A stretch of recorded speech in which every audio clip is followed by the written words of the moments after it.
boy in the elevator won't stop whispering. The truth changes everything. Matthew liked to think of himself as a practical man.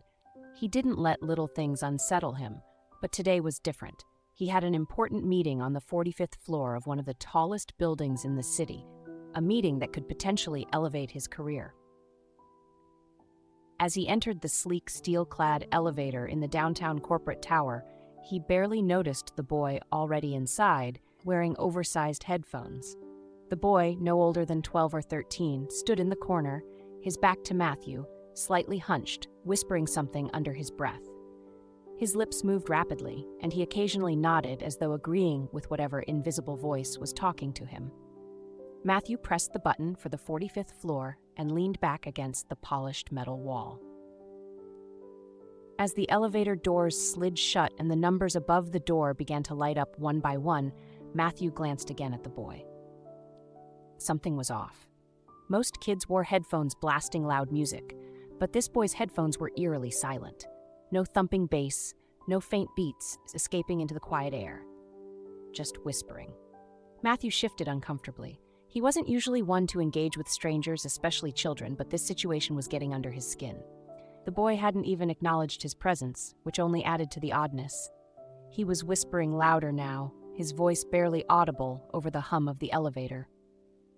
Matthew strained to catch what the boy was saying but couldn't make out any of the words. At the 12th floor, the boy pressed the side of his headphones as if adjusting the volume. Still, there was no music. Matthew's curiosity got the better of him. "Hey, kid," Matthew said, his voice gentle but firm. "What are you listening to?" The boy froze, turning slightly to look at Matthew but not fully making eye contact. He blinked, clearly nervous, then glanced at the elevator buttons.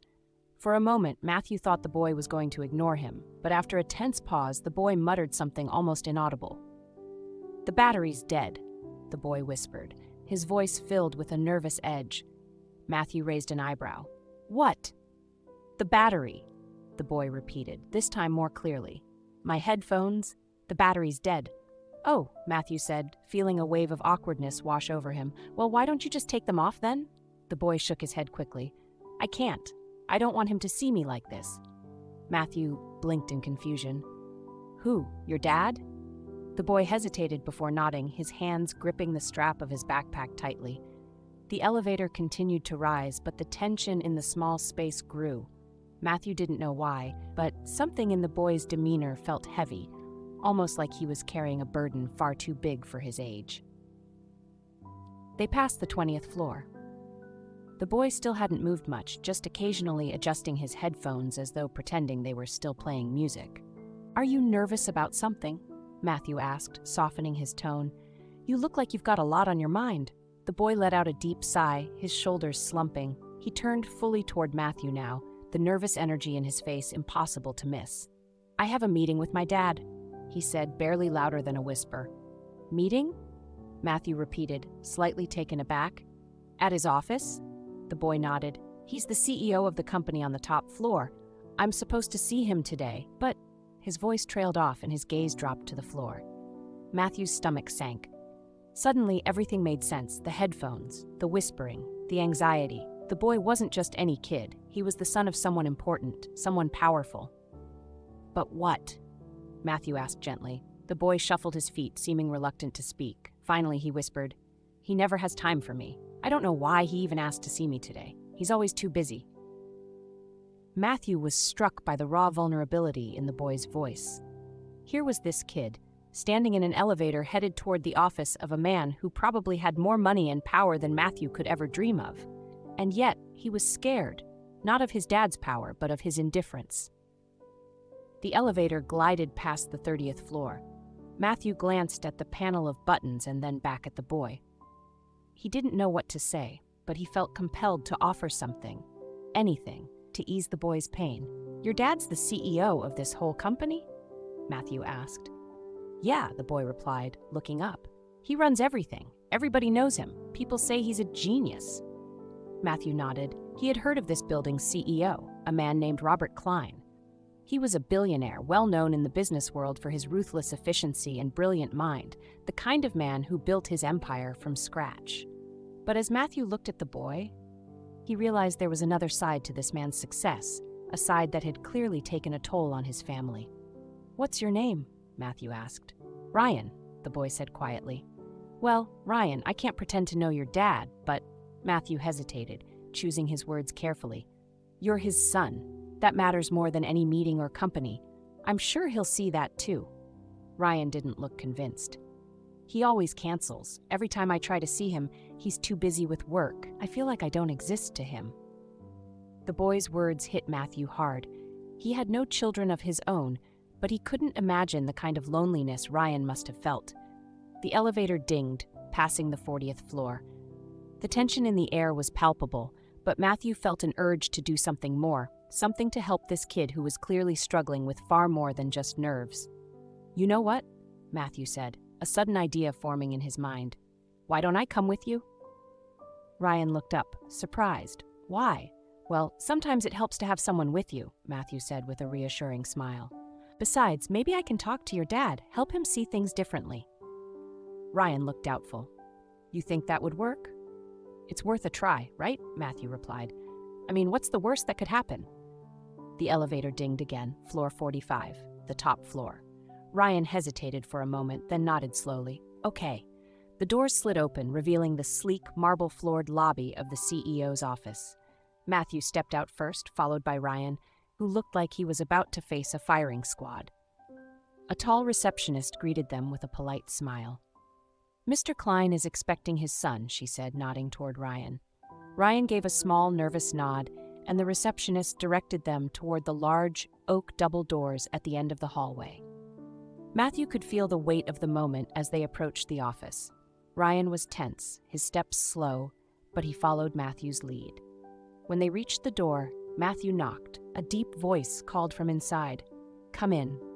The doors swung open, and Matthew was met with the sight of Robert Cline, sitting behind an enormous desk that overlooked the city through floor-to-ceiling windows. He was a tall, imposing man in his mid-50s, with sharp features and an aura of authority that filled the room. Cline barely looked up from his computer as they entered. "Ryan," he said without warmth, "sit down." Ryan hesitated, glancing at Matthew before sitting in one of the leather chairs in front of the desk. Matthew, without waiting for permission, sat beside him. Cline finally looked up, his eyes narrowing at the sight of Matthew. "Who are you?" he asked, his tone curt. "I'm Matthew," he said, meeting Cline's gaze. "We met in the elevator." Cline raised an eyebrow, clearly unimpressed. "And why are you in my office?" Matthew took a deep breath. "I wanted to talk to you about Ryan." Cline's eyes flicked toward his son, then back to Matthew. "I don't need a lecture on how to parent my child from a stranger." "I'm not here to lecture you," Matthew said calmly. "I just think you should know that your son came here today, worried that you wouldn't have time for him, that you might cancel again." Cline's face darkened slightly, but he said nothing. Matthew continued, "I don't know what it's like to run a company like this, but I do know what it's like to want someone's attention. Ryan's nervous, not because you're his boss, but because you're his dad. And I think maybe he feels like he's not getting enough of you." Silence filled the room. Ryan stared at the floor, his hands clenched tightly in his lap. Cline sat motionless, his expression unreadable. Finally, after what felt like an eternity, Cline leaned back in his chair, his eyes softening ever so slightly. "No one's ever had the guts to say that to me," he said quietly. Matthew shrugged. "Maybe they should have." Cline's gaze shifted to Ryan, who was still looking down, avoiding his father's eyes. Slowly, Cline stood up and walked around the desk, stopping in front of his son. "Ryan," Cline said, his voice softer than before, "I'm sorry, I've been distracted, but I'm not going to cancel today, I promise." Ryan looked up, his eyes wide with surprise. "Really?" Cline nodded. "Really?" He glanced back at Matthew. "And as for you," he said, his voice regaining some of its authority, "I appreciate what you've done here. It's rare to find someone who'll speak the truth, even when it's uncomfortable." Matthew nodded, unsure of what to say. "I want someone like that working for me," Cline continued. "How would you feel about a position here? Something important." Matthew blinked, taken aback. I wasn't expecting that." "Think about it," Cline said, a small smile tugging at the corner of his lips. "We could use more honesty around here." Matthew glanced at Ryan, who was smiling shyly for the first time since they'd entered the office. It seemed like the beginning of something new for both of them, and as Matthew left the office that day, he couldn't help but think that maybe, just maybe, he had made a bigger impact than he'd ever imagined. Disclaimer: this channel does not support or tolerate any form of discrimination, racism, prejudice, or violation of human rights. The stories presented here are original and created by the author with the aim of promoting reflection, awareness, and dialogue. All content is developed with respect for diversity and the dignity of all people.